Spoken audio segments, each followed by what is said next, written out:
devil is already under your feet. So whenever it's trying to go into your head, you are the head and not the tail, sabi niya ganon. So he declares for me and everything like that. So we prayed. And then after I prayed, I felt a release because we prayed for somebody else's. Sabi niya kasi, imagine those people who's dealing with that. And maybe God is just trying to, let you feel, or not really God, but parang sabi niya, baka nararamdaman mo yan so that you can pray for other people na nagdadaan dyan, especially it's the typhoon, the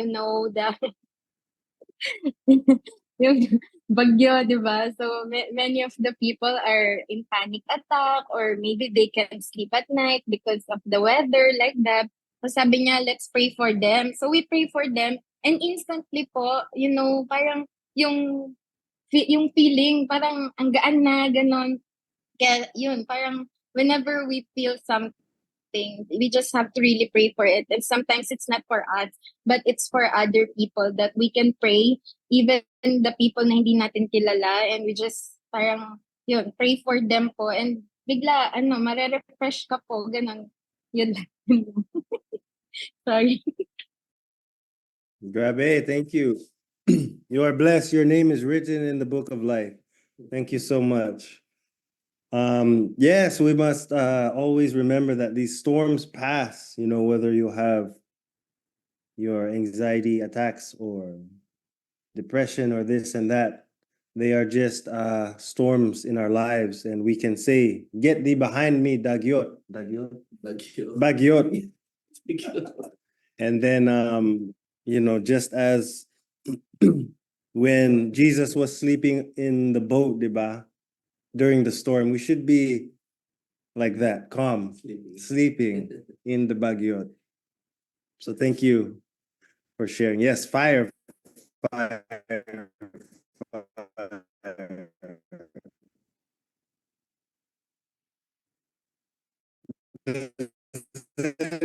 Anyone else? I think. Can you all hear me? Okay. Okay. Does anyone have anything to share, to add to the bagyot? Anything? Words of encouragement. Your time is. Just right here from Cabanatuan City. Yeah, I thank God in connection to what the Aliana said about prayer, because yesterday, because really where people were panicking here in my subdivision, some of our brother and sister here, they were asking about my pastor, are you there at home? Because I need the battery for my car, because if the water comes up, I have to take my car at the road, the highway. So I said, yes, I put my car inside my garage, because my garage is a little bit elevated. So then people are worrying, and because they said that the water on the river is leveling up. So I was washing clothes, in the washing machine that time. But then after that, I took a little bit rest. After I got rest, I got up, and then I went to the bridge and see what's happening. So I went there and saw the water's really leveling up. So I just prayed. Actually, it's not really a long prayer. It just I hope and pray that tonight the rain will stop, because if it won't stop, surely the water will come into our house if the water overflowed on that river, which is it used to overflow every year, each year. That's why every time it's rainy days, that is our concern. And I believe that's that prayer of Ariana was answered for us, for me, because I said that to my Isa Black, I just hope and pray that tonight it will not rain that hard, because if it rain that hard again, because yesterday and the other days it was always raining hard. It will stop a little bit and then it will start again, hard again. So that's why the water is leveling up.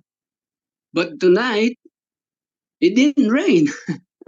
So Yeah, thank God. God really is an answering prayer God. Yeah, that's all. Thank you, Lord. Yeah, that's all. Thank you, Aliana, for your prayer.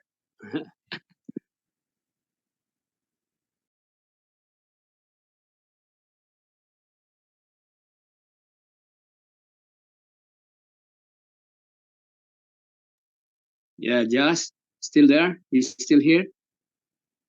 You're hearing no sound. Hello. Thank you Wala so na. much for sharing, Pass. Okay, okay. Hallelujah. Yes, Hello, I'm back. there you Thank go. you for sharing. Thank you so much, Pass. Yeah, yeah, yeah. Is tomorrow's affair still going to be done tomorrow? Yes, tomorrow is still happening, Manpower. Okay, okay, yeah, yeah. Because today I supposed to attend a seminar here, but it's postponed because of the flood. There's flooding in other places. But then I Mm. thought maybe it's good that it will be done today, tomorrow. The seminar. Power Man. Yeah. All right. Amen, amen. For all the Back to men you, out Josh. there. Me, yes. Um, actually, I just thought of something. I saw her name here, but I think she's not here anymore. Oh, yes, you are. The other day, I was talking to a wonderful woman of God and telling her about my day. And she told me, I was saying that, I'm alone here in the Philippines, and some days I have to remember to encourage myself and to focus on God and ganyan, ganyan. And she told me, some days we have to encourage ourselves. And she reminded me of, I think, David or Joseph or both of them actually. When in times of our storms and we think we're alone and no one is there, we have to be the ones to encourage ourselves and remember the goodness of God. Even for Job, I remember his wife said, "Curse God and die." Not good advice, but even in those times when the ones closest to us seem that they cannot help, we must encourage ourselves. So, all of you in your storms, be encouraged. Amen. Amen. Okay. Does anyone have? I think we have time for one more. No, the The- hour or many share- more. sharing. It's time for the people to share. I heard a voice. It's time for you all to share. So let's see. Point someone. Sige. Who is the lucky one today? Not lucky one, blessed one. The blessed one today, the voice says. Tita Elisa, would you like to share with us today? Yes, you. I see you. Hello po. Good morning everyone po. Yung Tagalogin ko na lang po. Ah, ano po, yung testimony ko po, dalawa siya.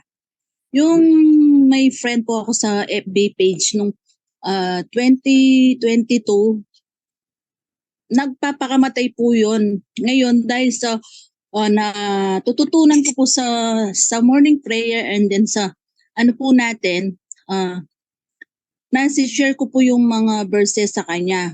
Ngayon po, nakita ko po yung back nung ano niya, sabi niya doon, I can do all things through Christ to strengthen me. And then sabi ko po sa kanya, panghawakan mo to. Yun yung promise ni Lord sa'yo. Kasi nasa Jeddah po siya. And then po, magpapakamatay daw po siya dahil sa nadidepress po siya dahil naaalala po niya yung mga family niya dito sa Pinas. Pero hindi po ako nagdalawang isip na parang linilid po ako ni Lord na everyday na anuhin ko po ng Word of God. And then, yun po, pag ano po sa kanya, mayroon daw po sumisit-sit sa kanya. Tapos, hindi po ako sumukong ano pa rin po ng verses sa kanya. And then po, last, ano po, ngayong July, umuwi po siya. And then po, nagkita kami. Sabi niya, Ate, salamat. Nagpapasalamat ako sa iyo sa everyday na binigay mong verses sa akin, sabi niya. Naging malakas yung loob ko na panghawakan ko yung verses na sinasabi mo, sabi po niya sa akin. And then po, sabi niya, tama ka nga ate, sabi niya, hindi ka naman minsan madamot, pero kailangan isipin mo rin pala yung sarili mo, sabi po niya. Oo, sabi ko. Ngayon po, sabi ko po kasi sa kanya, yung ano po, yung mag-invest po siya ng bahay niya at lupa niya. And then po, nag-ano po siya ng may hulugan na lupa. And then po, ngayon umuwi siya, nakapagpagawa po siya ng bahay. And then po, sabi niya, ate, salamat, sabi po niya sa akin. Yung mga verses na inaano mo sa akin araw-araw, yun yung pinangawakan ko na hindi pala dapat manghihina pag minsan tumawag ka rin sa Lord, sabi niya po sa akin. Oo, sabi ko, dahil pag tumawag tayo sa kanya, hindi tayo pababayaan, sabi niya. Ate, salamat ulit, sabi niya. Sabi niya, ngayon, Nana, totoo yung sinabi mo. May bahay ako, may lupa ako na uhulugan ko. And then, ngayon po, aalis na daw siya ulit ng 3 years siya. Magkontrata ulit. Sige, pagbalik mo, tapos na yung bahay mo. Lagi mo lang tatandaan, mahal tayo ni Lord, hindi tayo niya pababayaan. Sabi ko pong ganun sa kanya. And then po, yung isa po kong testimony ko ulit, may isa po akong friend din na gusto din po niyang magpakamatay. Dahil po may nararamdaman siya sa katawan niya, lagi din po daw may sumisit sa isip niya, hanggang doon na lang daw po siya. And then sabi ko, hindi ate, hindi ka hanggang dyan lang. Kasi sabi ko, nag-aano ka na ni Lord na hindi ka lang hanggang dyan kasi kahit matandang dalaga ka, gagamitin ka ni Lord, di ba? Sabi mo, nagsiserve ka rin. Yung mga anak ni Lord na nagsiserve sa kanya, kailanman hindi pa babayaan, sabi ko. Yun po, everyday din, ano po ako ng sa kanya, verses. And then po, last, nung isang araw, nag-chat sa akin po. Yun po, yung sugat na niya, okay na po siya, na-healed na po siya. Yun po yung pinagpapasalamat ko everyday po. Bishop, maraming salamat po at sa mga pastor natin sa everyday na binibigay yung word sa amin na nai-share po namin sa ibang tao. Yun lang po, maraming salamat po. Praise God. Amen. Ooh, hallelujah. Praise the Lord. Amen. Yes. Amen. Yes, amen. Woo. Wow. I think Power. para makika para masikalima nama. Amen. So, let's go on that word. Thank you so much, Tita, for sharing that. Salamat. See, this goes to show everyone has something to share, right? We all have something God is doing and has done and will do in our lives. So please, let's think of God's goodness when we have an opportunity to share, and let's just share, encourage each other. So I will ask, does anyone have anything to share? Let's go. Who's next?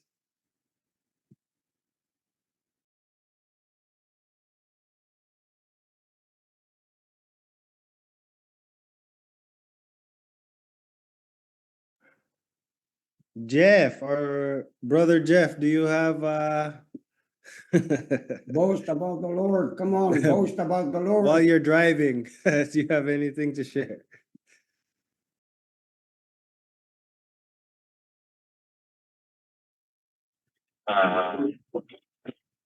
Good morning, Bishop. Good morning, Pas. Good morning, everyone. Actually, pagdating sa goodness ni God, talagang madami nangyayari.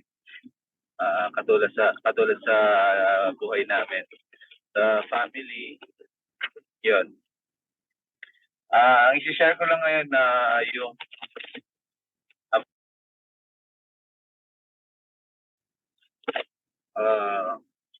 sa pag tayo sa human being nasa flesh, talagang napakahirap ng forgiveness.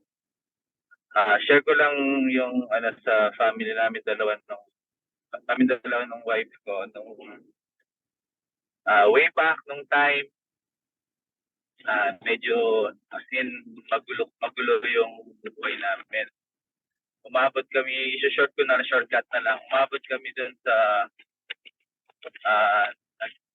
ako mismo yung talagang gumagawa ng paraan para maghiwalay kami in a sense na sa magulo yung buhay, may mga ibang parties na ganyan. As in, naghiwalay kami for a year, I think 2 years. Yun, mga bata, naguluhan, either nasa bahay ng daddy ko, sa tita ni miss ko, sa mother niya. As in, wala kang makikita ng reklamo sa mga bata, hindi sila. Pero sa heart nila, medyo masakit talaga. So ako, yung dumating ako sa point na pariwara, inom, barkada, mga negative na may isip mo na ginagawa ng lalaki. Ayun, dumating sa point na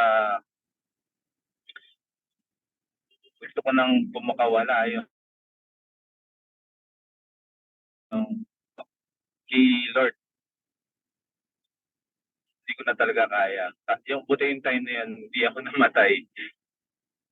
Pinapasalamat ko yun. Talagang nasave ako by grace yun. So, humingi ako ng sa kay God. Ayun talagang instant. What I mean, yung mga gumugulo sa akin na gustong guluhin yung family ko, siya mismo yung nagsabi na hindi na maggugulo, hindi ko na yung family ko kung saan ang masaya.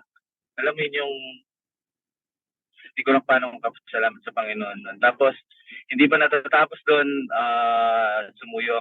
sumuyok sa wife ko. Tinanggap naman ako ng buong dalawang kamay.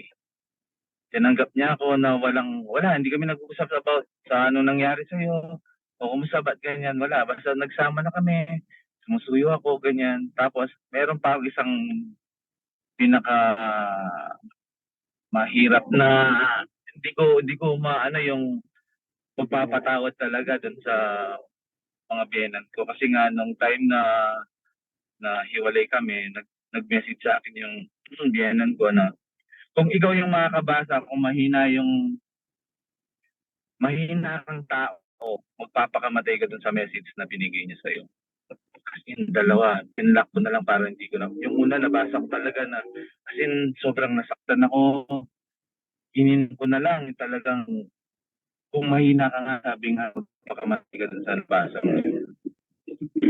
So, sumakit yung gusto mo talagang, gusto ko naging bato. Hindi pa natapos doon. Hanggang sa nagsasama na kami,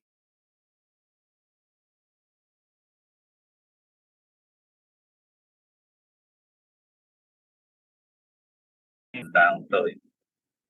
Pero nung sabi ko nga,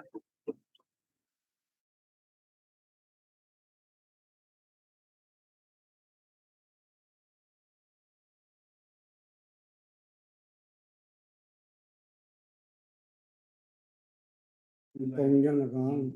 Oh no. hello, Oh, okay, we hear wala. you. Hello, yeah, okay. Ayun. Dumating yung talagang si Lord may magre-rescue sa'yo eh. Yung friend ko, si Alvin, alam niya siguro sa struggle yung spirit ko, yung buhay ko.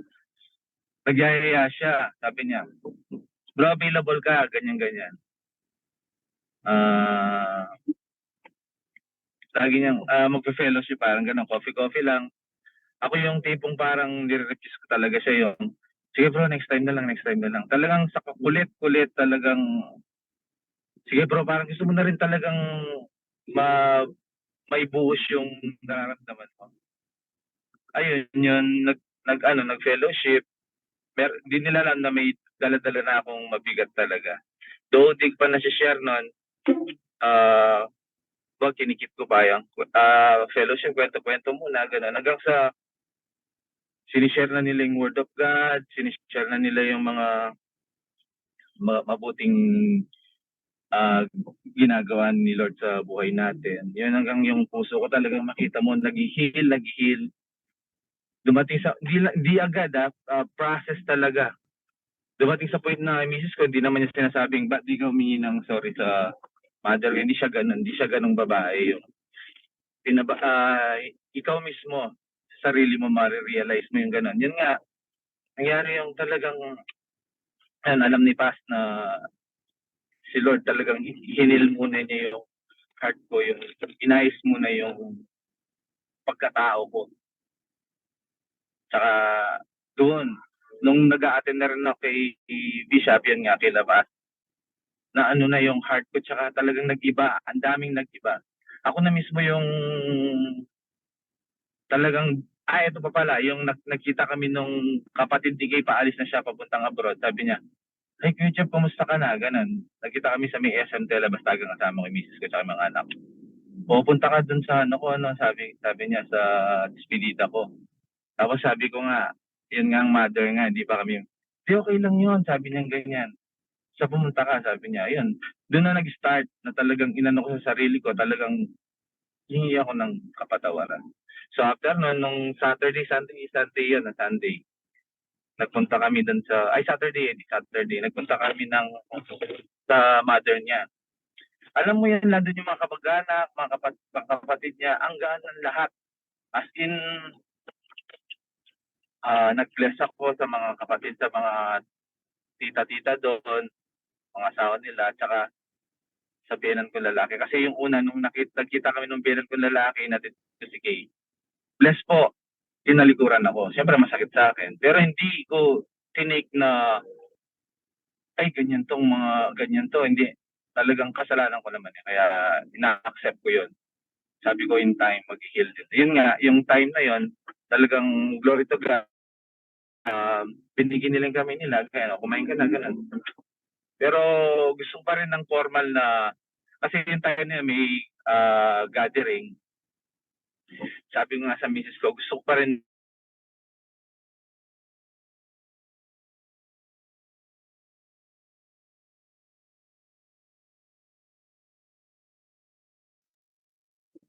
Hello. No, okay na. Oh, Ayun. Nawawala signal. Yun, gusto ko pa rin yung sinasabi ko nga, gusto ko pa rin yung formal na talaga na makausap ko silang man at man. Na humingi talaga ako ng patawaran sa mga ginawa ko, ganyan. I think this coming next kasi sa Saturday meron man out. Kaya talagang inaano ko yung kausapin ko sila talagang isa-isa. Yun po, mabuti ang Panginoon na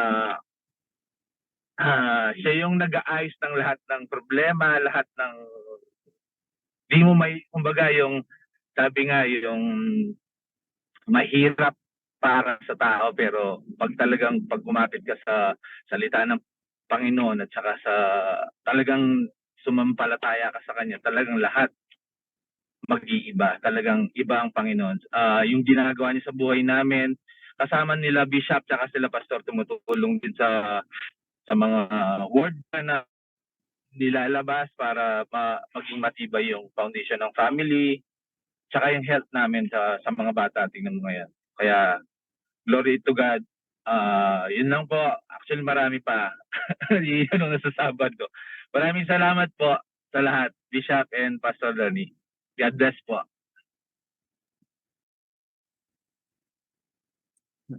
Okay, sino pa?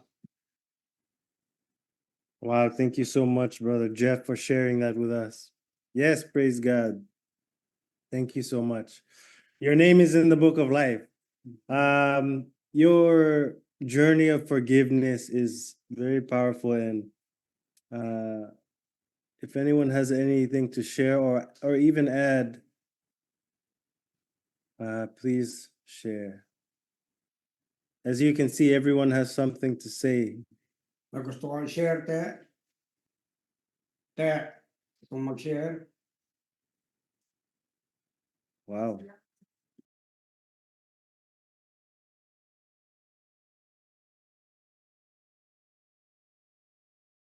I Diyan, pwede kong mag-share dyan. wait lang. I think we have volunteers here in the House of Bishop.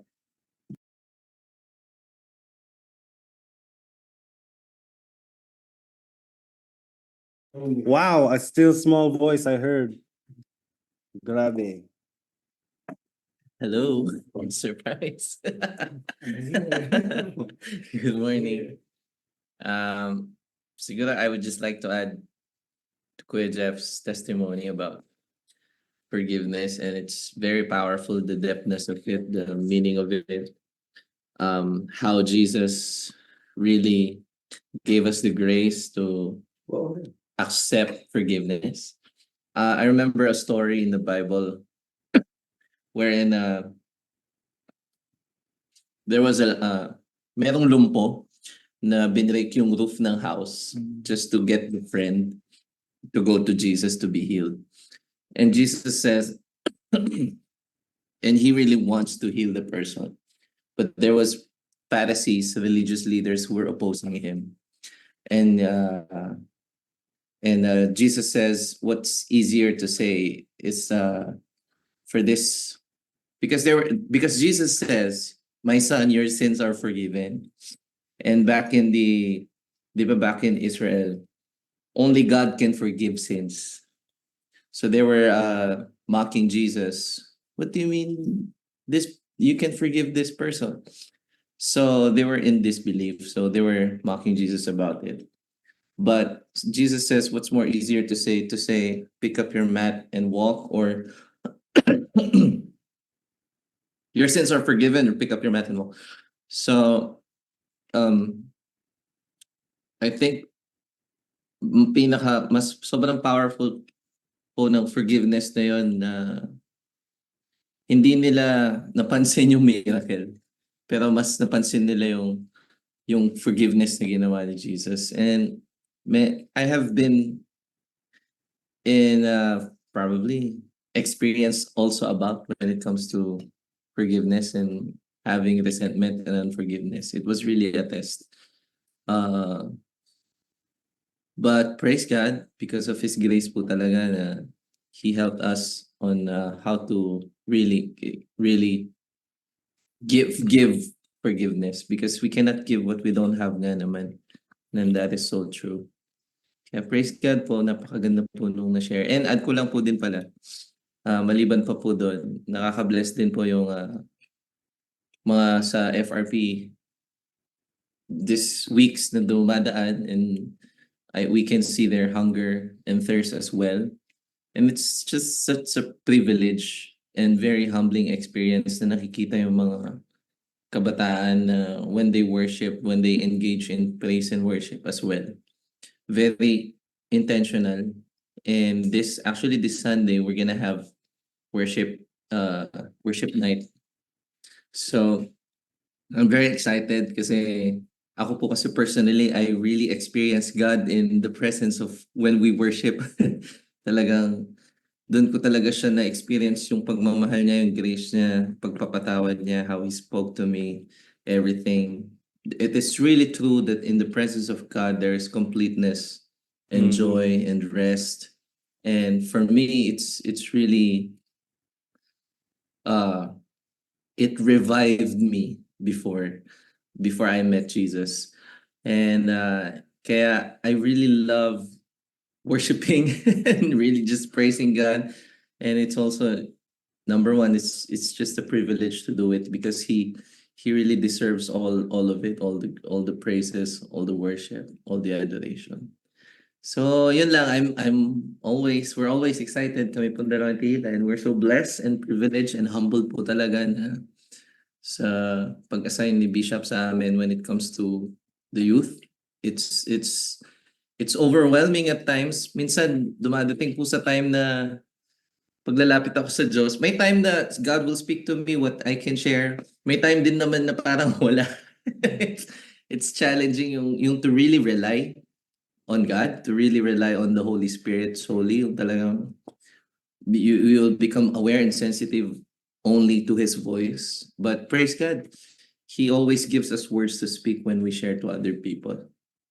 And it's the power of His grace talaga. Yun lang po. God bless po sa inyo lahat. Okay. Amen. Amen. Amen. Yeah. Does anyone have anything to share? Again, forgiveness is so powerful. And as Pastor Wayne, the Honorable, was mentioning, as we get closer to God, we hear His voice. It becomes louder and louder, and it guides us. So, does anyone else? Actually, real quick, I would like to add, because I love the topic of forgiveness so much. I was thinking about the other day, John 3:16. We all know the verse, right? For God so loved the world, He gave His Son as a sacrifice. So I was thinking, in order to do that, He knew what would happen. Forgiveness was already in Him before He even gave His Son, right? So if we do not know how to forgive, we cannot really understand fully the love of God, because I think they go hand in hand, love and forgiveness. God so loved the world, He gave His Son, He was prepared to forgive us, which He did. So if any of you are experiencing unforgiveness, I would say you cannot fully understand the love of God. So as Wayne was saying, as we grow and get closer to God, we hear His voice and He guides us. As Brother Jeff's story, He guides us to forgiveness. And it is a process and a journey, diba? So if anyone has anything to add on this journey, anything at all, today, yesterday, tomorrow, I will call. I think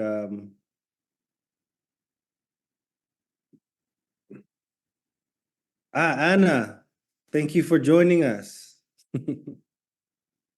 Gusto mo share? She's like, Tita Anna. Nakamute pala ako. Ako ba yon? Good morning po. Yeah. Yeah, about forgiveness. Nung time na I had I think that's 2 weeks ago or 3 weeks ago. July 10, I got a motor accident, car accident sa loob ng Clark. Nabangga ako ng motor sa side. And then, sobrang thankful ako na hindi ko naramdaman na nabangga kami. And then, yung motor, yung driver ng motor, nakita namin siyang nag-dive sa harapan, sa side, sa right side, sa almost front, na nag-dive talaga siya. Then, ang unang concern namin is, kung nasaktan siya, may bali siya, or may duguan siya, or ano. Kasi yung motor niya, nag-leak na yung oil. So, hindi na siya, hindi na talaga under yon. Pero siya, tapos, nasira yung parang handle brake niya, ganon. And then, nakita lang namin siya.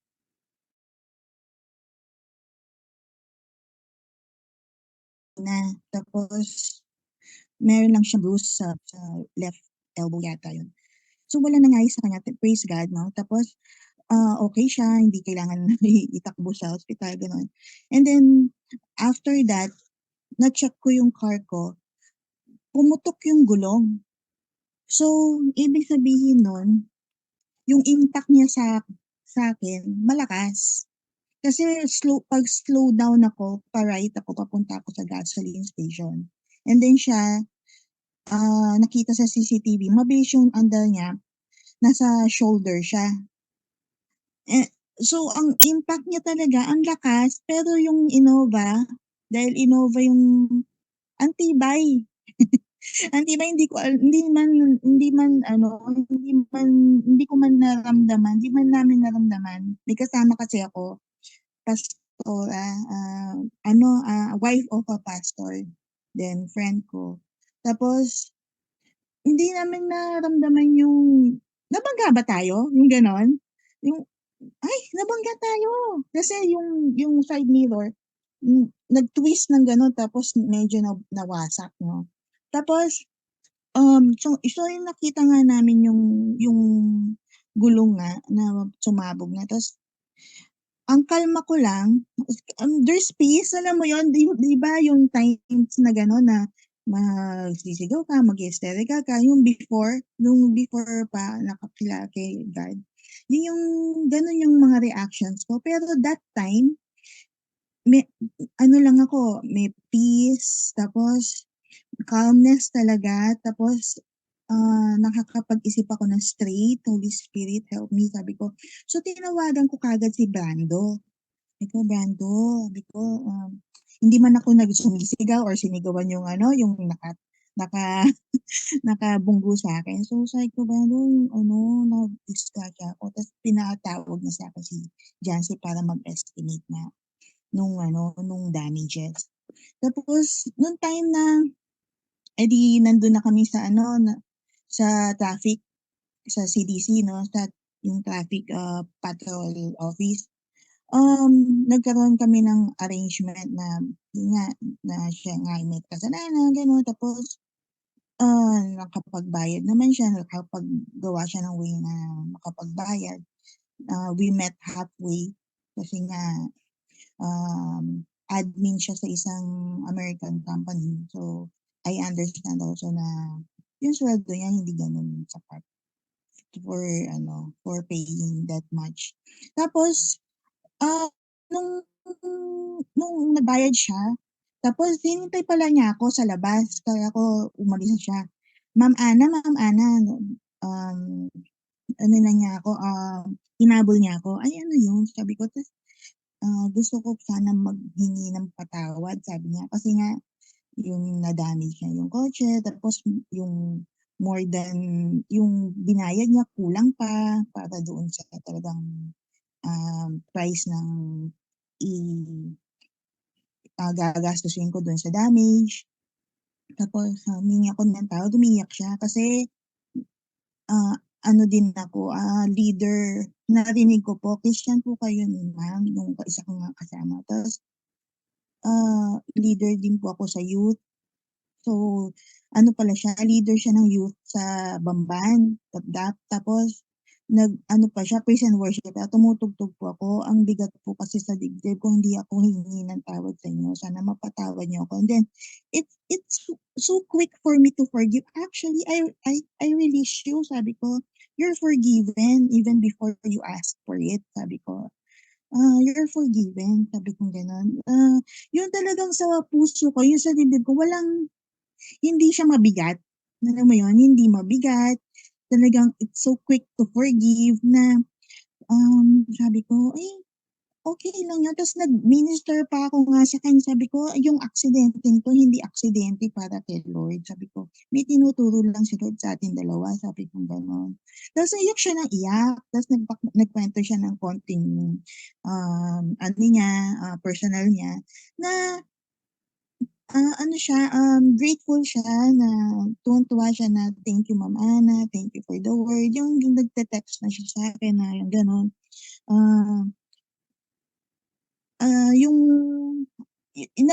nakita ko yung sa sarili ko before na kung paano ako nag-mature with yun nga yung pakikinig sa mga turo ni Bishop na. So, yung Word of God talaga, once you immerse yourself to it, yung fruits of the Holy Spirit, makikita mo sa'yo na, uy, dati hindi ako ganito ngayon, but kasi syempre, chine-check ko din yung sarili ko. How far have I gone? Malayo na, pero malayo pa. Yun nga, I'm in a process, still in a process. Pero I thank God na yung forgiveness, so quick to forgive. Kasi hindi biro yung kotse na na-damage because it's my tool for my job, no? Hindi ako makakatrabaho ng mahusay kung wala yun. And glory to God talaga na meron akong peace and joy pa rin in spite of that circumstance. That's all. Thank you po. Thank you, thank you, thank you. Salamat sa lahat. Thank you so much. Wow, forgiveness, a powerful topic. Forgiveness became the topic. Huh? Forgiveness became the topic, the voice said. Okay, please. Pwede po ako mag-add. What means to say we got stuck in unforgiveness. Cool. Hallelujah. Okay. Forgiveness is a topic, something that is supposed to be ingrained within our hearts and even in our minds.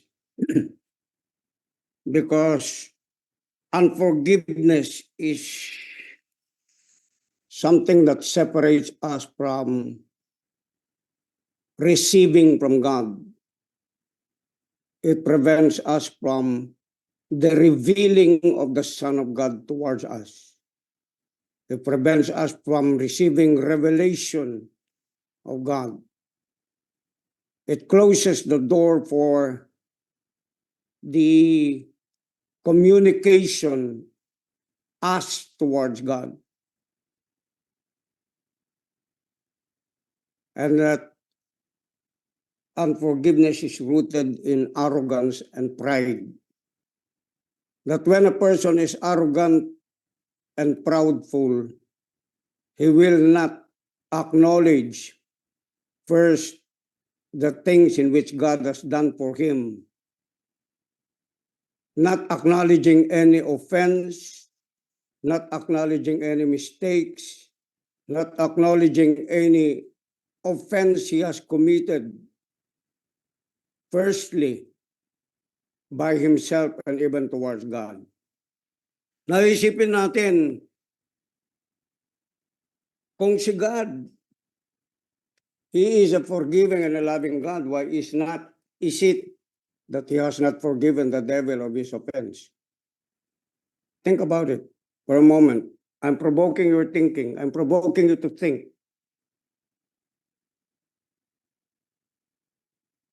Are you thinking?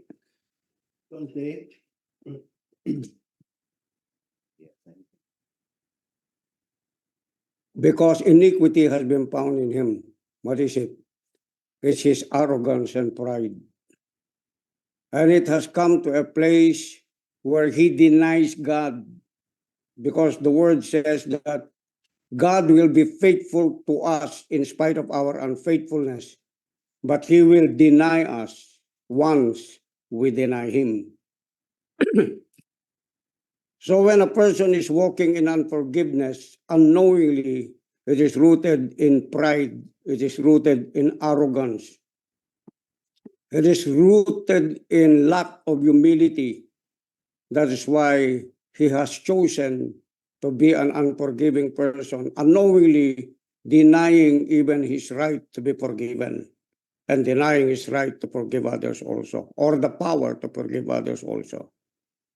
Because unforgiveness always closes the doors to any relationship. That's why when Jesus where was hid with his disciples in the book of John chapter 20. Could we go to that? John chapter 20. Ang sa book ng John chapter 20, from verse 20, 21, when he was talking to the apostles and even to the disciples, he had a mention about the forgiveness, that even by that time, even without yet the ascending of Jesus from his death, supposed to be, he already released the breath of the Holy Spirit in them, so that by the Holy Spirit, because it is really very impossible for us to be able to forgive unless we are really filled with the Holy Spirit, baptized with the Holy Spirit, walking by the leadership of the Holy Spirit, being helped by the Holy Spirit. It is very impossible for a human being to forgive because of the nature of the devil and the program of the mind of the evil one in our souls. It's in our subconscious mind. It becomes what we call an automatic response once a person has done wrong to you. It leads you to either resent the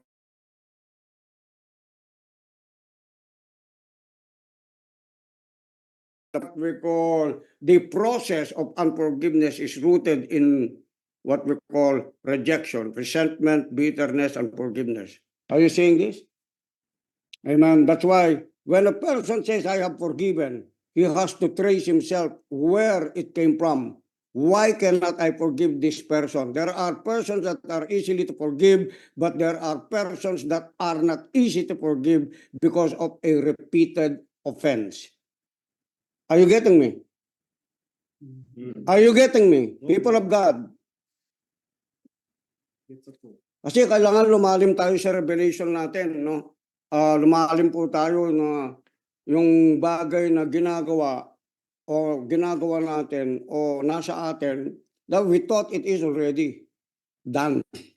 Yes, it's done by Jesus, but to us, is it really done? Amen. To us, is it really done?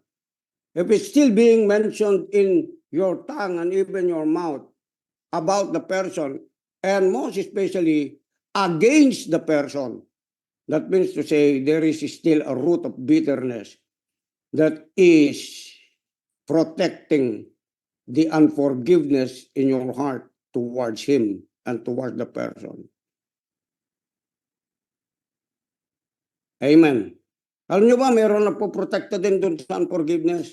Roots of bitterness. That's why it's called roots of bitterness. Roots of bitterness is the one that is moving. It's like the feet of unforgiveness, you know, to defile you and to defile others by the word, root of bitterness from within the inside of you. Maybe someone has offended you from the past. Maybe someone has offended the family from the past. Maybe someone has offended each and everyone in the family, even when you were young. And there was what we call a transfer of whatever roots of bitterness was from the family, from the clan that took root. That's why it's called a root of bitterness that defiles. And then unknowingly it's there. Even though you have come to a relationship with Jesus Christ, you have to trace the very root where it came from. Why you are not easy to forgive.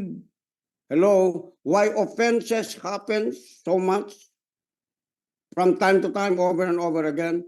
Because you are attracting who you are in your bitterness. You are attracting who you are in your unforgiveness, although you have made Jesus already your Lord and Savior. That's why the first indication for a person knowing that he really has a relationship with Jesus Christ is that he has really known and understood what love and forgiveness is all about. Because love is rooted in forgiveness, unconditional forgiveness. That's why it's called unconditional love. Are you getting what I'm saying here? That's why in most cases you have to forgive your past. You have to forgive the people who has harmed you. Amen. and get into your identity in Christ Jesus, who has not committed any sin, neither any unforgiveness to any human being.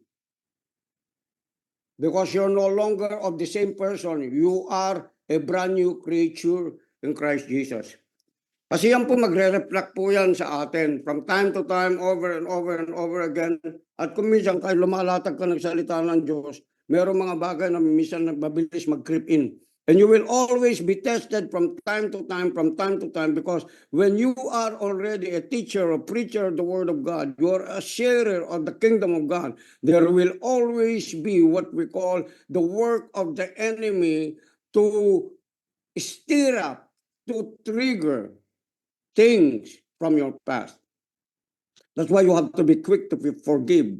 You have to be quick to decree. You have to be quick to be able to get the Word of God in building up, in rooting up something that was formerly there and cause it to bear fruit in your life.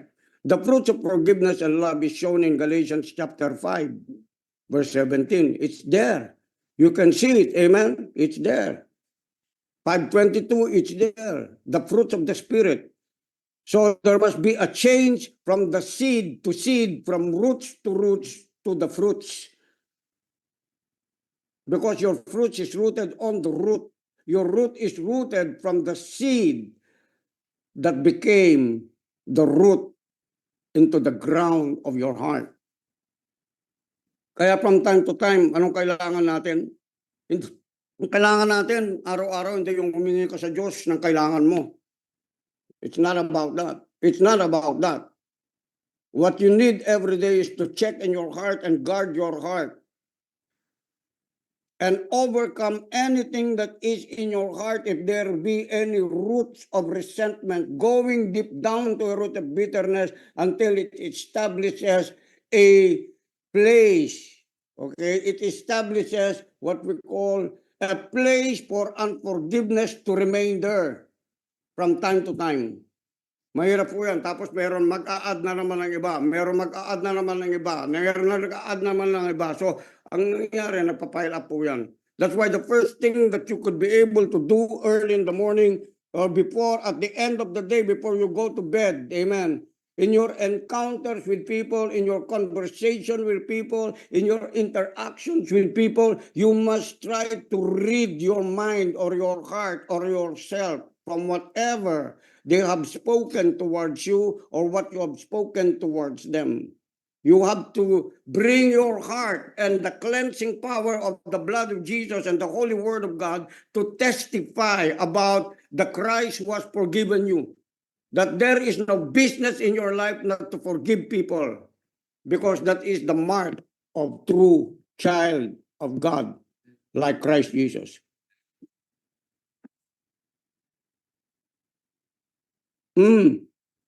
Lalo na po kung mabilis kang mahulog, yung pansinin po ninyo, bantayan niyo yung sarili ninyo. No? Mayroong mga aspeto sa buong buhay niyo na mabilis kang mahulog doon sa offense. If you are easily offended, not at all times you're offended with minsan hindi sa lahat ng tao. Minsan meron talagang taong kung saan ka lagi naiirita. Nakikita mo pa lang yung mukha niya, naiirita ka. Kung minsan parte ng pamilya, minsan kasama mo sa bahay, minsan kapatid mo, minsan nanay mo, minsan anak mo, minsan kaibigan mo, kunyari, pero hindi mo talaga totoong kaibigan. Are you listening to me? I'm not seeing my picture here. My pogi picture is not present.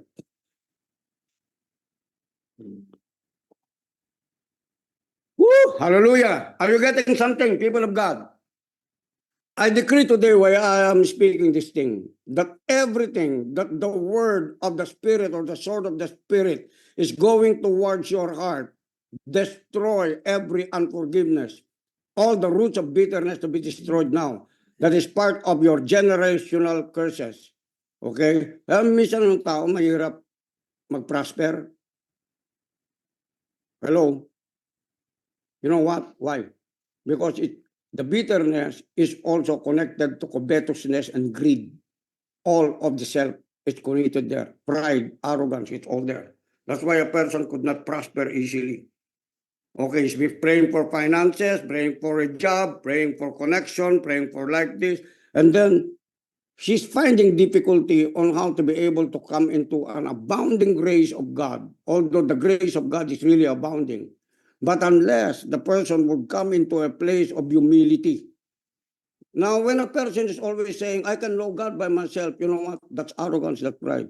Because everything in the Bible, God, whenever a person is in need of something, okay, he always uses people. When Daniel was praying for him to be able to interpret the dream, and he prayed to God, you know what God did? God did not send the Holy Spirit.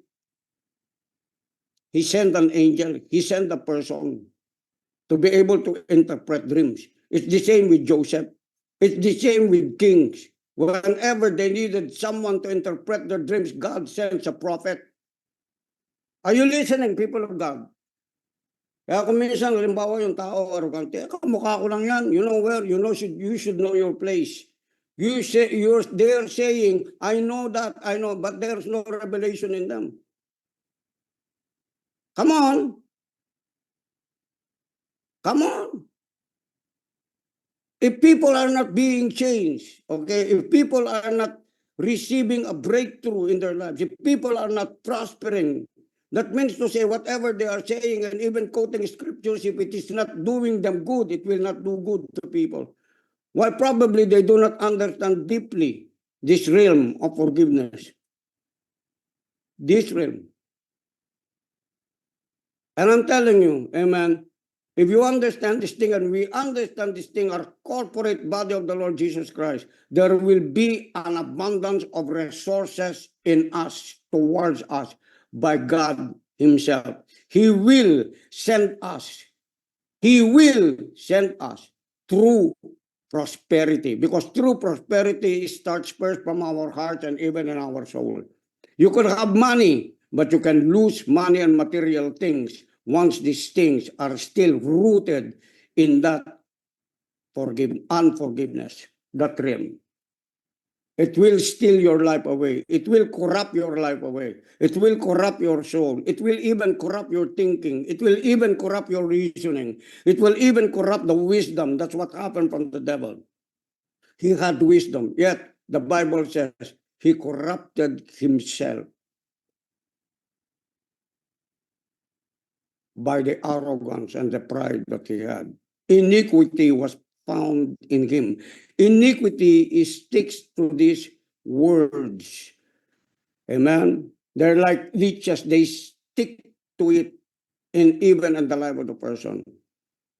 That's why it's time for us to really check on ourselves. Now, can we go to 2 Chronicles chapter 14? I believe this is in the Old Testament, okay? And a lot of preachers are saying we don't need these words anymore because we are in the new covenant. Hey, a lot of people, a lot of preachers, and even a lot of teachers misinterpret the scriptures. The scripture is still scriptures. They might be in the old, but because God doesn't function in time, amen, according to the time of man, He functions in eternity. He functions in the realm of immortality. That's who He is. That's why His word never ceases to be true. Amen. You cannot depreciate the word of God. Come on. Hello. Amen, amen, amen. Article 7:14.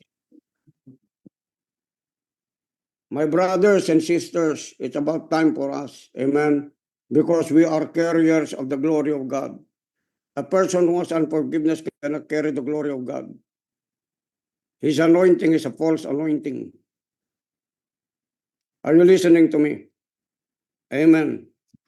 Now, this word is saying,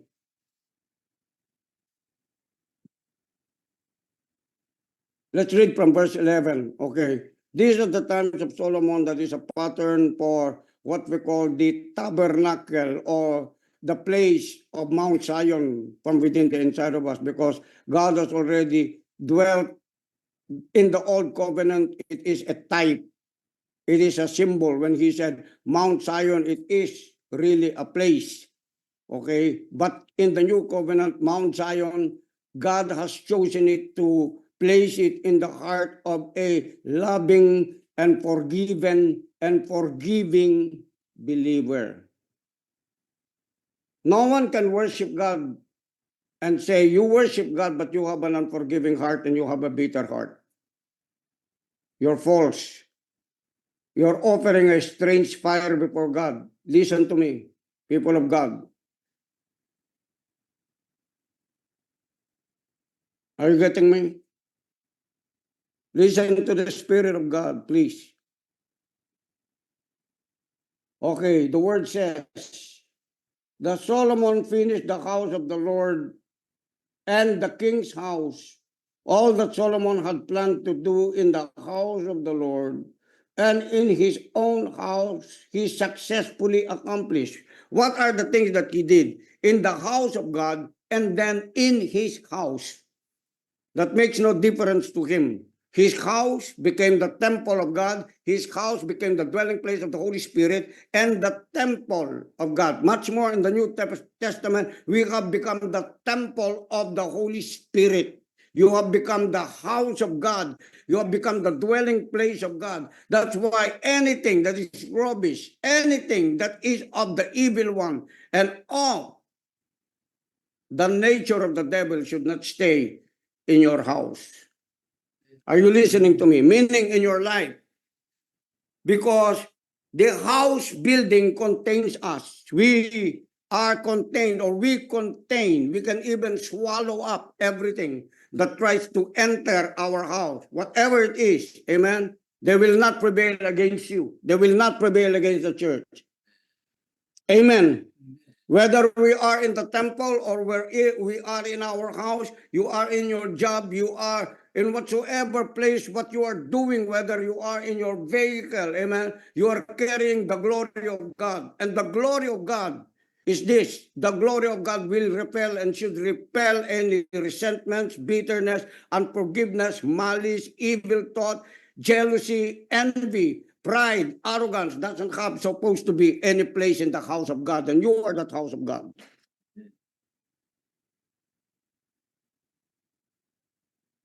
Yes.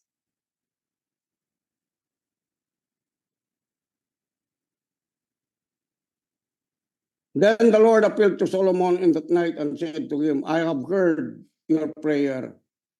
I have heard your prayer. Are you praying? Are you praying? But is God listening to you? Do you have what we call the resources of God given to you when you pray? Do you have the answers given to you when you pray? Do you have the answers for others when you begin to pray for others? Check it out. Okay? So I have heard your prayer and have chosen this place for myself as a house of sacrifice.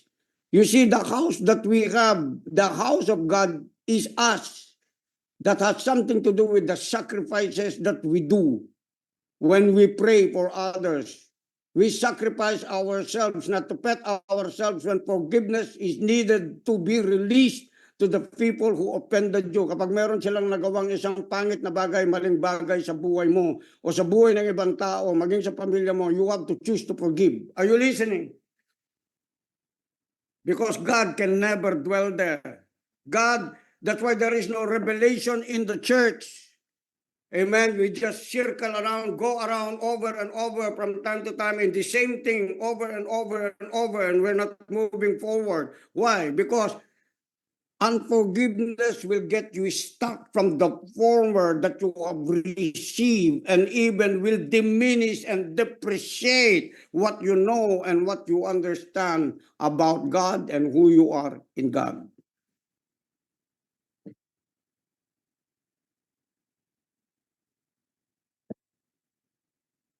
Okay, let's continue to read.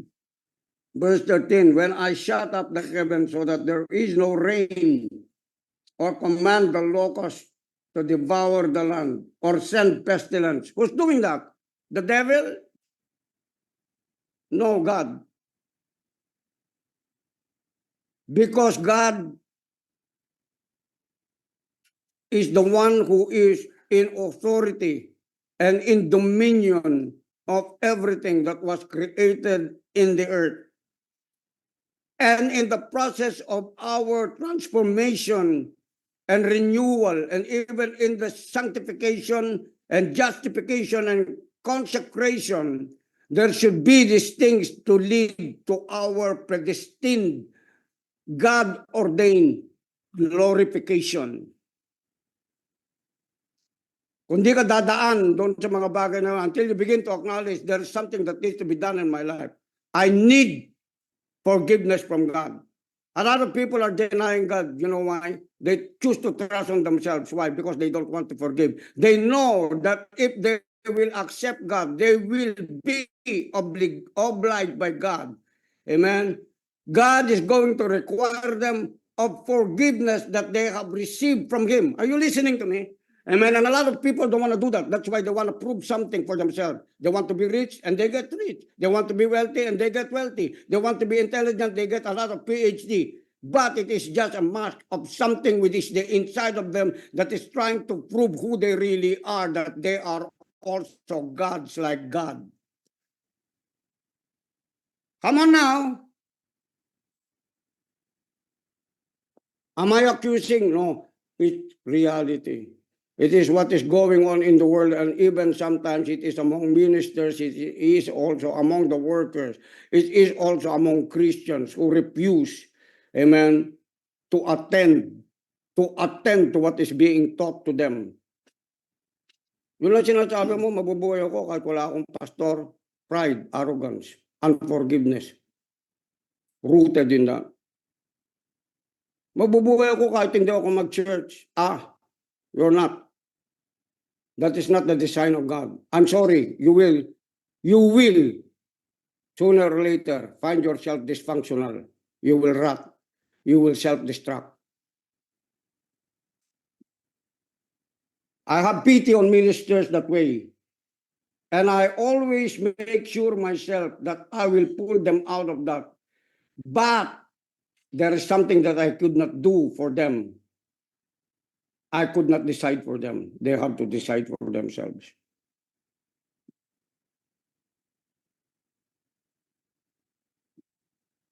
What did Jesus do when when there was an offense of Peter? He went to Peter, right? Fed him, instructed him, got him back to his position as an apostle, his office as an apostle. But he had to revoke something. What is that? The words that he invoked as a curse over his life, until what he did was very offensive, not to the one in whom he denied Christ Jesus.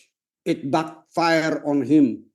Listen to me. Anything that you say against your brother will backfire to you.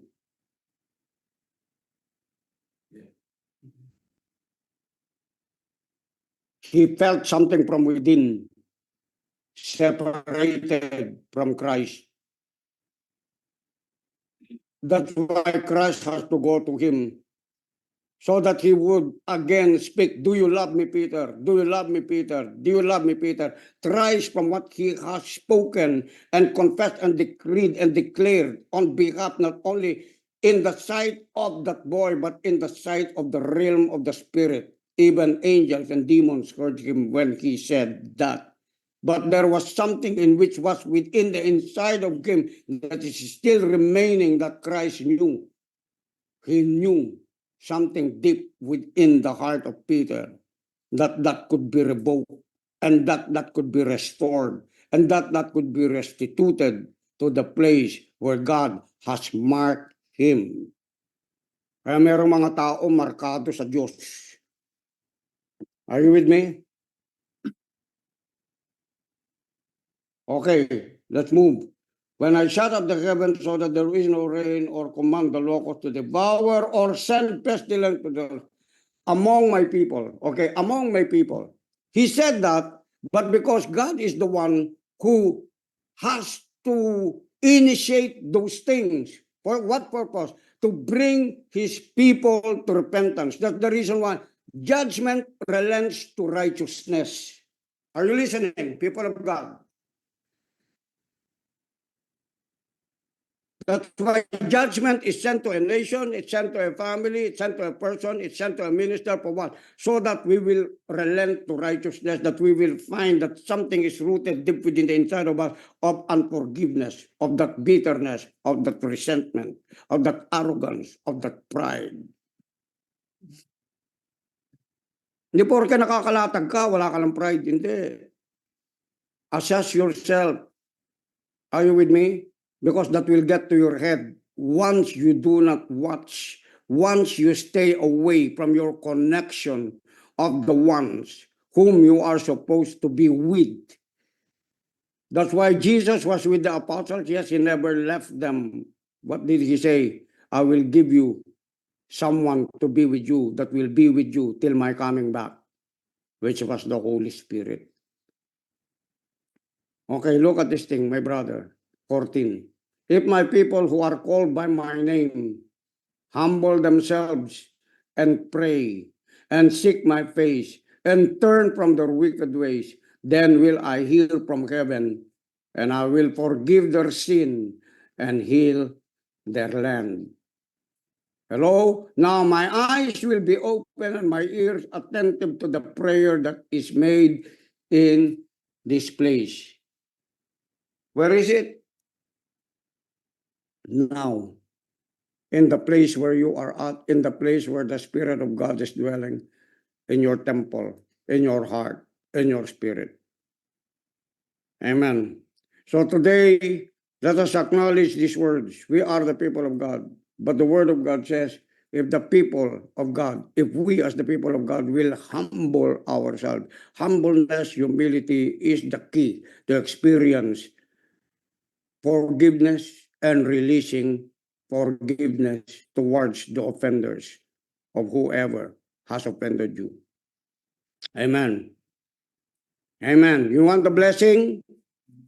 Do you want the blessing? Amen. The blessing will automatically follow once you learn this every day. At the end of the day, check your heart. Be humble. Be humble. Because apart from Christ, we can do nothing. Apart from the Holy Spirit. I'm just an errand boy. I cannot do anything to you unless the word, unless the Holy Spirit speaks to me. I don't know what to say towards you because I don't know who you really are. I only know who you are in God by the Spirit of the living God in me. Without Christ, I don't know.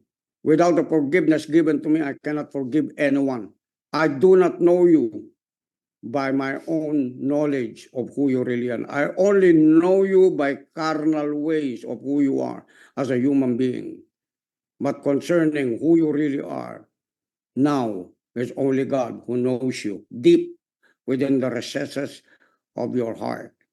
Let's pray. Father God, in the name of Jesus, all of us pray. I pray that all of us today, Father God, would humble ourselves, pray, repent from our sins, repent from our wicked ways, repent from our pride, our arrogance, our bitterness, our resentment, and our unforgivenesses, even towards ourselves, towards our parents, oh God, towards those who have done us wrong, even when we were young. At the back of our subconscious mind, oh God, we release those people, we release those persons. And Father God, in the name of Jesus, there are people whom offended us, who have done us wrong, that now we have forgotten them. Refresh them into our minds. And if we are not able to know them right now, we ask that you extend your hand towards them and our voice towards them, that we forgive them, oh God, just like as we have been forgiven by you. In Jesus' mighty name. Release us from the hearts of heaviness, O God. Release us from the hearts that are being controlled by the old man, the flesh, in the name of Jesus. Right now, in the name of Jesus. If you seemingly have to have a hardened heart that you cannot even confess, there is a hardness in your conscience. There is rocks and stony heart. Release it out from your mouth. Let it go out of your mouth and overflow out of your mouth. And let the blood of Christ cleanse you. Cleanse us all from all this uncleanness, all this unrighteousness, and unholiness in us, Father God, in the name of Jesus. We humble ourselves. It is only by now, by this time, that we could receive a spontaneous work of God by divine present truth of revelation, so that we are able to be set free as we continue in your words, oh God, to receive, Lord, the answers and even to the revelation for every mystery that has been holding us back, so that we are not able to come into a place of enjoying and receiving and taking our inheritance back, oh God, and be able to experience that abundance of life that has been given to us freely, as Jesus has said, according to his word, and promised us unto us by the yes and amen. In Jesus' name. Father, in Jesus' name. Oh, Rabadabayanda. Open your heart. Thank you for opening the heavens for us, that we have now received forgiveness because of the coming of Jesus. There is an open heaven unto us to receive from you, because you have caused us to sit in the heavenly places with you, to commune, to converse, to talk with you in an open heart, with an open spirit, with the truthfulness of who you are and in us. That there is nothing hidden sa mga buhay namin. Walang bagay ang nakatago sa amin. Alam mo kami lahat, Panginoon. In the name of Jesus. In the name of Jesus. We are not ashamed of who we are. We are not ashamed because we know we can be forgiven by the power of the blood, because you have released and given it to us by the coming and the manifestation of the Christ, the anointed one in the realm of the human flesh. Right now, because we know, we understand that he has passed through with us, oh God, and carried us and carried that burden, not only that burden, but he became like one of us. He became sin so that we might become the righteousness of God in Christ Jesus, having a right standing with you, regardless, oh God, of what we have done. It has been justified by the power of the finished work of Christ Jesus. We honor you. We love you. Thank you for making us a blessing today with our family members, our loved ones, our children, our parents, our clan, our community, neighborhood, oh God. Regardless of what we see in them, we bless them. We bless our city. We bless the leaders of our city. Regardless on how the devil would try to divide our leaders, we speak the love, the grace to forgive and to be forgiven towards the leaders of our nation.